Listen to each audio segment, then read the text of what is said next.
So I've seen a lot of people compare Suicide Squad Kill the Justice League with Gotham Knights. You usually hear this, I would say, juxtaposition of both of them in some form or the other. And I've seen that it mainly comes from people who didn't like Gotham Knights, who, in some sense, said this game is going to fail, wanted the game to fail, or maybe had some kind of expectation or animosity, and somehow the game didn't meet their expectations. So they've somewhat categorized it into Suicide Squad Kill the Justice League's own, group of games.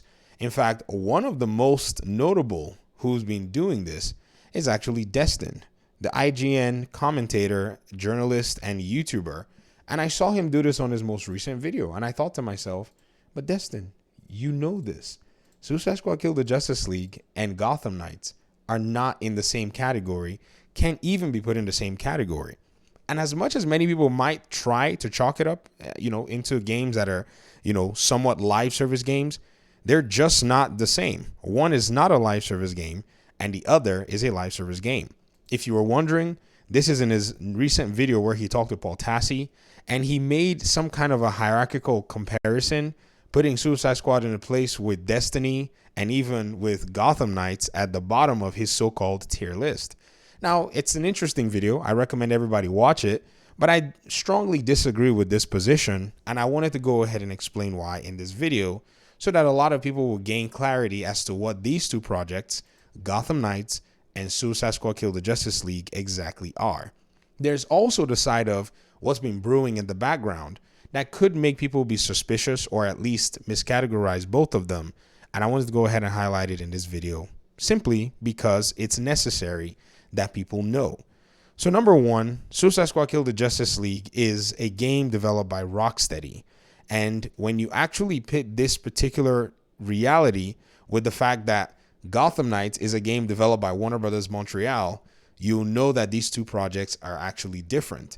In fact, what's crazy is, and the reality is that Suicide Squad had a game that was in development by Warner Brothers Montreal. According to reports, it was silently canceled, and this was basically known. The sources that actually were able to cite this, and we know that they have credibility behind them, is Jason Schreier.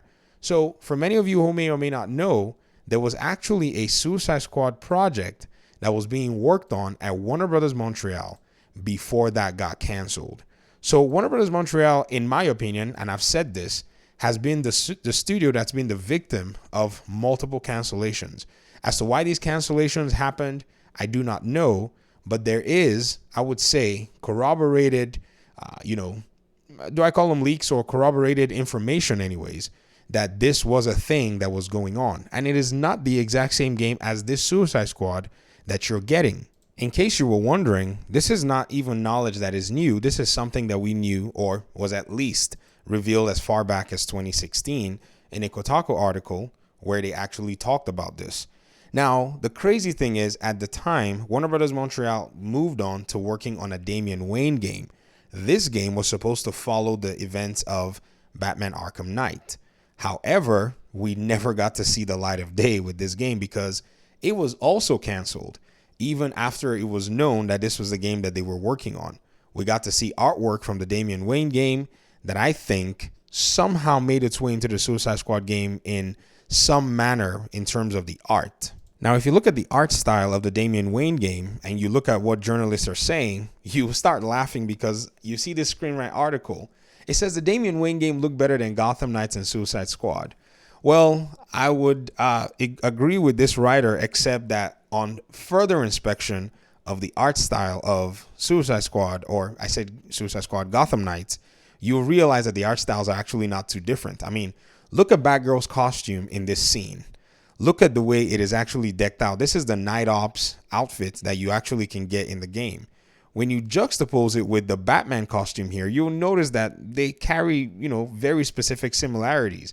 So even between both games, the canceled Damian Wayne game and the release of Gotham Knights, you can tell that there was an art style that actually did make its way from whatever was canceled in that project to the Gotham Knights game. And I think it's also evident that the art director on Gotham Knights was also in the studio from the days of the Cold Heart DLC of Arkham Origins. So there is a long history as to how these games somewhat evolved. And in terms of the green lighting of these titles, that was all on Warner Brothers to basically say this game is a greenlit game or not. Another contextual piece that must be revealed in this whole conversation is that, yes, truly, there was someone in leadership that wanted to move a lot of the games in the Warner Brothers piece into the live service paradigm. And this is a gentleman called David Haddad. He has been gung-ho about getting games to be live service. In fact, after he took over the reins of that position from a previous marketing position, it seemed like that's basically what he wanted to do more than anything else. And with David Zaslav coming in and a lot of leadership moving out, he was one of the few whose department was actually profitable, and he's basically been able to maintain his job. So yes, when you see a lot of live service directions of Warner Brothers and a lot of their games in terms of the interactive entertainment arm, I think he is more than likely the source for it. But the beauty of it is, it seems like Warner Brothers has a very solid balance, but it's not necessarily always manifested in the superhero side. Now, what I mean by this balance is, you see one single player game here, you see one live service game there, you see one single player game here, you'll see one live service game here. The only thing is, it seems like the live service games are more than anything coming closer to the superhero genres, and this is what's probably making a lot of fans confused. So when you assess what's going on, you can say, okay, where's a single player game? Where's a live service game? Or where's the game that seems to be some sort of a hybrid? I think Gotham Knights is right in the middle. I wouldn't even call it a hybrid because it has a co-op system. It has a raid system that 4 people can play, but it doesn't necessarily have those elements that you see in a live service game. You only can buy one specific set of costumes in this game, and that's something that is negligible or you don't necessarily need it. Everything else is gladly and heavily provided to you in terms of resources, gear, and mods. You don't even have to farm in this game. Just play, fight, and then go look at your inventory, and you'll realize that you've basically acquired a lot of things that you need for the game. So the game doesn't necessarily take you through the grind like games like The Division, which I've played very, very much. And I can tell you, if you think Gotham Knights, which some people think it, but it's a perception thing. Or I've seen somebody like Monty Zander say that in his review, that because he wanted something, he had to go grind for all this stuff, which I started laughing because he eventually actually said he played the game on easy mode. So when you play a game like this on easy mode, you definitely don't need to farm. So I think it was just a complaint of him having a game where there is that aspect of the game where if you're playing on hard mode, your gear and a lot of the items that you have start to matter. And in this case, you can do a little bit of farming, or at least you can go out there and find ways to be able to enhance your build, take on enemies, and get some cooler items that could help you be more effective in combat. So these were some of the things that I think a lot of people read or misread and eventually somewhat chalked up to, oh, this is a live service game, when in reality, there are many other games that have basically taken this similar model, like Elden Ring. You'll never call Elden Ring a live service game. Even though you go out there, you farm things, you get your character to be stronger, and you can play co-op, but you'll never call it a live service game. So that categorization for Gotham Knights is heavily misplaced. So seeing how these games have gone and seeing how Rocksteady moved from the Arkham games which they had finished to eventually going ahead to make a Suicide Squad game is evident that there is somebody who wanted this to happen within the studios. Now, even though many may say, oh, this person only wants these live service games, you can still not deny the fact that there are single player games, or at least other games, that don't follow the live service model that are coming from the studio. And like I mentioned, Hogwarts Legacy is one of them. And another one that's in production is the Wonder Woman game, which was quite surprising because I saw when we first saw the Suicide Squad game revealed, Wonder Woman wasn't there, and I kept asking myself, how is this actually going to work? Is this going to conflate things? But at the end of the day, it seems like they're working in different universes, and it's not the end of their single-player games, releases. The one thing that I think Warner Brothers lacks, unlike, say, if it was Ubisoft that had the Warner Brothers IPs, is enough studios to actually churn out games consistently. That's been the biggest challenge because a lot of the studios are specialist studios for the most part, so they don't really have the versatility that you'll see maybe in Ubisoft. And what I mean by that specifically that I just said is, say, NRS. NRS is very consistent at churning out video games, but they're a very specialist studio who makes fighting games. When you look at Rocksteady, they're a one studio game that has been in a sense, specialized in making the single player Batman games. And so moving to the live service was basically out of character for them. Also, Warner Brothers Montreal had always been a support studio from the days back when they made their Arkham Origins games and when they actually made DLC for Arkham Knight. So giving them their own single player game was out of character for them. So I think what many people are seeing is the need to really structure the studios around Warner Brothers Interactive Entertainment so that everybody really knows what they're doing.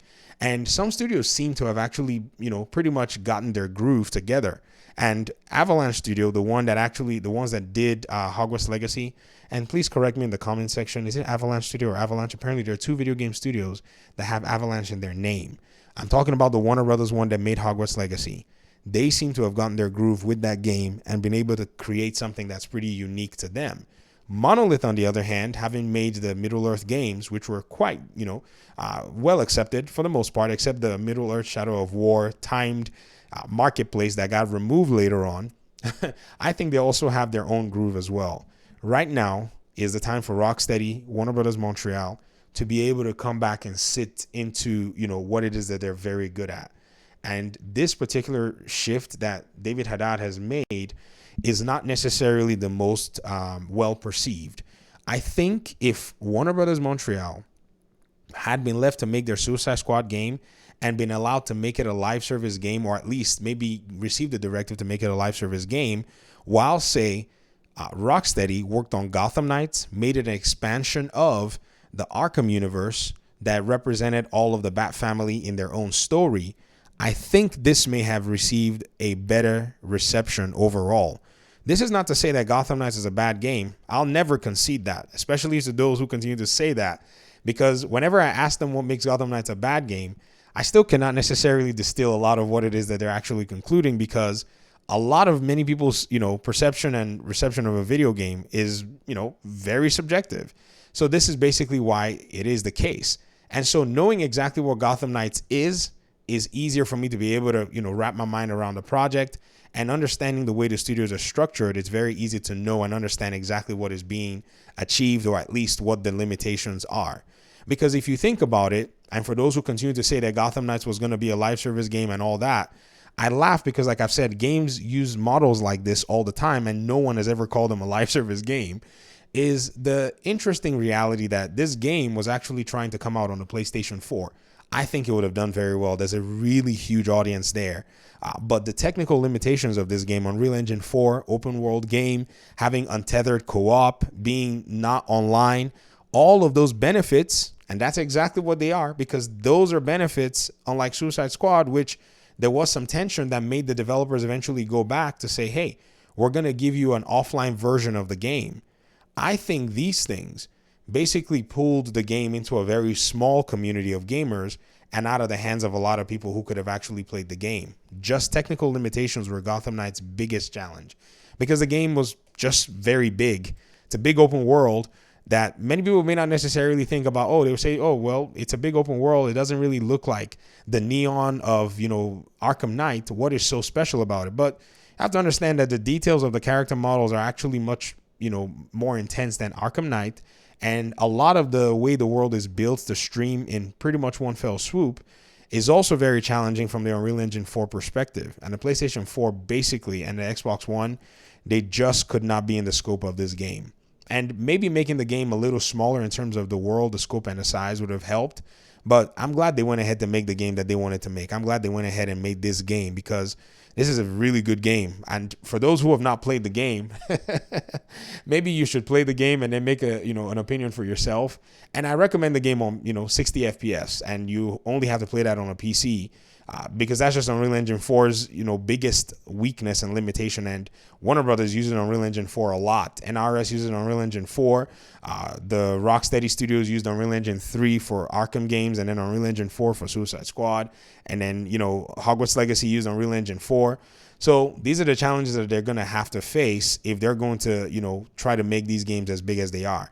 I did notice, however, that Hogwarts Legacy tried its best and maintained their game in a much more controlled environment. They didn't let the worlds just scale, crazy. Whereas in Gotham, you could just, fly across the map over bodies of water, loading all these buildings and stuff.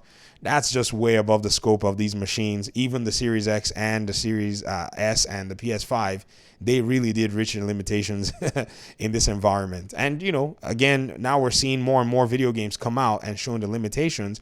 And even some people are already expecting GTA to be 30 FPS, when I don't know if it will be, but it's weird how people went from, ew, Gotham Knights is 30 FPS to, yay, we're going to play GTA at 30 FPS. Sure, tell me that they're both different games and one is better and all that, but that's not the point. I'm just calling out the hypocrisy or the preferential treatment that games that people like get over games that people don't necessarily like.